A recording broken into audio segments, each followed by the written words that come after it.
O'Connell, we talked about earlier in the show, lost his brother last week. What's his status? And also Blake Corum of Michigan. Yeah, soon after Purdue's victory over Indiana on Saturday, Aiden O'Connell returned to the Chicago area where he's from to mourn the loss of his brother, Sean. He returned to West Lafayette on Wednesday, Reese. Practiced Wednesday, practiced Thursday. He'll obviously be playing with a heavy heart in the Big Ten Championship on Saturday. And then as for Blake Corum, we saw the news that he's having surgery. What's the status for him in the playoff?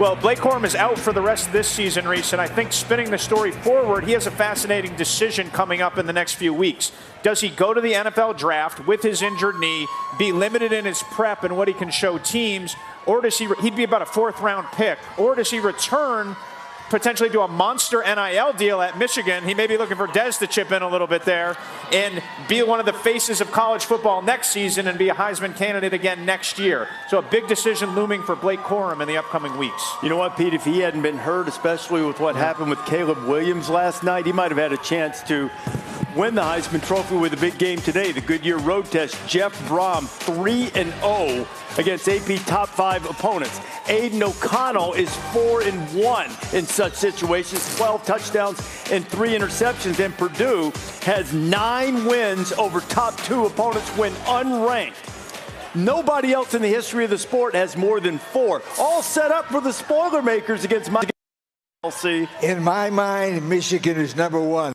Okay. Not Georgia or anybody else. Michigan is number 1. Wow. I'll tell you guys why. They beat number 2 Ohio State in Columbus, Ohio. Yep. The best win of anybody always season. And listen, they're one of the 2 teams they're ranked in the top offense and total defense. Yeah, they've been complete. Listen, and they got Jake Moody. Yeah. Kicker. Unbelievable. Just throw the kicker in on top of it. That's my story. I'm sticking to it. Michigan, number 1 voted. And Purple Tie over there agrees with you. He's got him up there at number 1. I have Michigan number 1 this week. So there you go. I didn't know that. I think Michigan's going to win. It reminds me a lot of their matchup last year against Iowa. Big emotional win against Ohio State. Everybody's saying, okay, can they come back down to earth and they showed such maturity last year and dealt with that in Indy. I think it's the same thing. Now, Charlie Jones, the receiver from Purdue, is a great player. Over 1,000 yards, the Iowa transfer. But Dez, I don't think there'll be any hangover from last week. I think this team shows their, as I said, maturity and deal with it and handle this business. Yeah, I think they have really good veteran leadership. We talked a lot about the offense, but I think the defense, man, has been outstanding this season under Jesse Minter. It's his first year as the DC for the Wolverines. Let me give you my scouting report on Michigan's defense. It starts up front. Mozzie Smith, 6'3", 337 pounds. He's the guy in the middle. Quick, violent hands. This game right here was still hanging in 10-10 Maryland. Maryland's about to score. Watch him over the center. Swims the center. And then he gives the running back a bear hug for a TFL, a tackle for loss. And this really got the defense going that day. And then Michael Barrett, 5th-year senior utility player. Move him all around the middle. He's right there in the middle of the field, reading the quarterback's eyes. He's a guy with a lot of experience. He reads and reacts. And at the second level as a linebacker, he's a thumper. 10 yards away. Watch how he closes the distance and lays a big hit last week. Had 11 tackles, team high. Mike Sainristil. Guys, he used to be a wide receiver, leader, consistent. Watch him right here. He's on the tight end. The tight end blocks, then he falls down. Mike is looking in the backfield, so now he's about 5 yards away from the tight end. C.J. Stroud's about to hit him for a touchdown. Mike closes the distance, but as a former receiver, he tracks the ball. That's the best PBU you ever see. Let's rewind it. Watch this. Looks up, does not get a PI, plays the ball. I mean, that was textbook perfection for a PBU. This defense has been balling under Jesse Minter, and he's a candidate, a finalist for the Broyles Award. Should be. Okay, well, I think what Michigan proved last week is that they can run and be dominant against anybody that you put in front of them. What they did to Penn State, obviously, earlier in the year, nobody really took seriously. Then they go into Columbus, and they do the same thing to Ohio State. But if you look at this Purdue team representing the Big Ten West, that was literally anybody's title to be had in the Big Ten West for the final 3-4 weeks. And in the final 3 games here, the last 3-game stretch, Aiden O'Connell has 7 touchdowns, 1 interception. And his guy, Charlie Jones, a wide receiver, has 100 and a tud in every single game. I like that this Purdue team is representing here, especially after Aiden O'Connell's brother situation. But my respect level for this Michigan Wolverines Wolverines team can't be any higher after what I witnessed them do last week in Columbus, Ohio. I love that team. I love everything about them, and I love everything about Aiden O'Connell as well. Yeah, for sure. And our hearts and our sympathies go out to the entire O'Connell family. Just a tragic situation that they've had to dealt with in the last few days in the middle of this season as they get ready to play for the Big Ten Championship. We're about to head inside AT&T Stadium, take the show inside in anticipation of TCU and Kansas State. Jen Latta joins us now more on the Big Ten game. Jen, one Wolverine assistant amongst a legion of assistants stands out among those staff members. Yeah, like me amongst a legion of signs out here. When 23-year-old Milan Bolden Morris finished her collegiate basketball career, she had tons of opportunities to coach in basketball, but that wasn't the sport she wanted to coach in. And thanks to a helpful nudge from her mom, she was able to trade her time on the hardwood for time with a Harbaugh. And keep your eyes open. Catch it. All right. You think you can beat me? My mom would always tell me, your journey is not for you alone, but it's so that you can motivate kids just like you and show them that they can make it to wherever they want to be. How would you describe your sister? Fierce, competitor. We used to fight all the time on who's better at basketball, who's better at football. We can make anything into a competition. This is my favorite one, as you notice. I watched them grow, listening, going back and forth. But Mom, she's good. I can't let her beat me. Miss Fierce, not afraid of anything. Milan Bolden Morris is used to competing with the boys. Growing up, the 23-year-old, who goes by Mimi, played a number of sports, including co-ed flag football. She would throw the ball, and then the crowd would be, wait a minute, who's that? That's a girl? Yeah, she throwing a ball like that at 60 yards at 9 and 10 years old. She wanted to be a quarterback. You couldn't take the football out of her hands. If I could have, I would have played probably in high school, but I was playing basketball, so I couldn't. Bolden Morris has Boston College back on top. Mimi shined on the court, earning all ACC freshman honors at Boston College in 2017. After graduating in 3.5 years, she continued her playing career at Georgetown, where she led the team in scoring her senior season.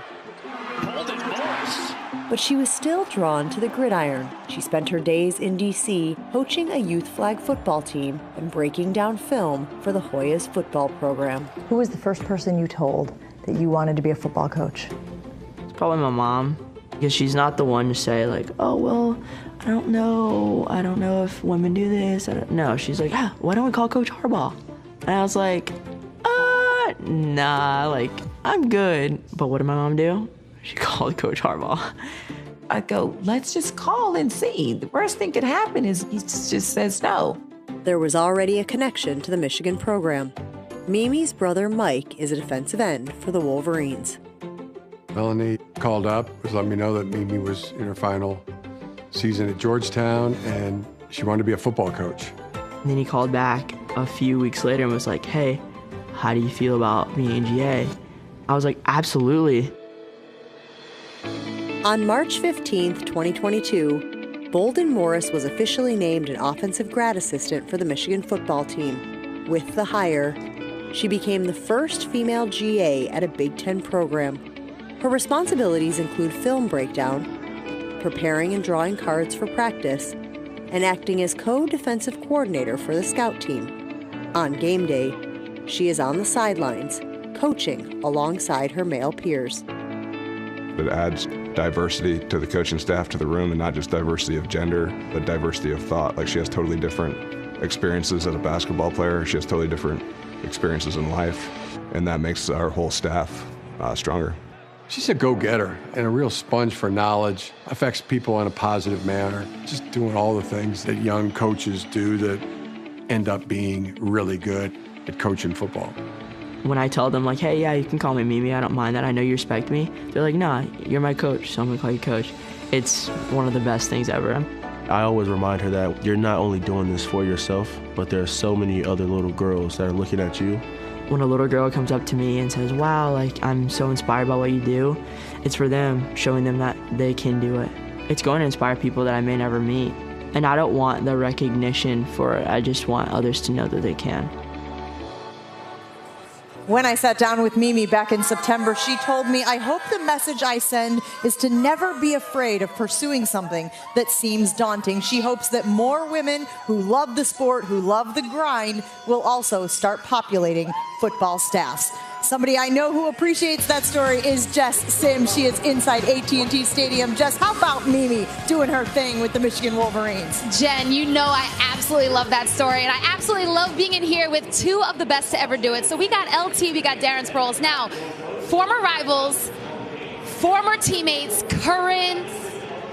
Oh, we rivals right now. All day.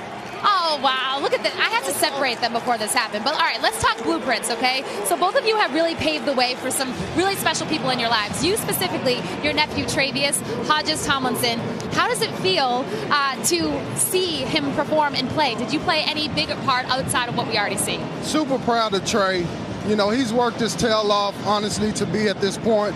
Obviously had some ups and downs early on in his career at TCU, but now to see him on this stage, you know, he's prepared for it. He's ready, you know, and I think he's going to shine today. Absolutely. And with you, Darren, of course, there's no denying that Deuce Vaughn and you are very, very similar. You are potentially small in size, but huge in impact. So what are you expecting to see from him today?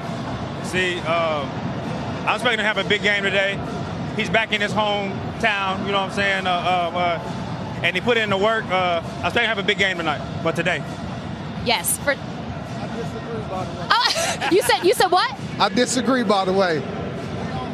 Hey, we're going to take this trophy home. Oh, I was worried about the trophy being here. Y'all do not go anywhere. Right back here on game day. We'll see you right there.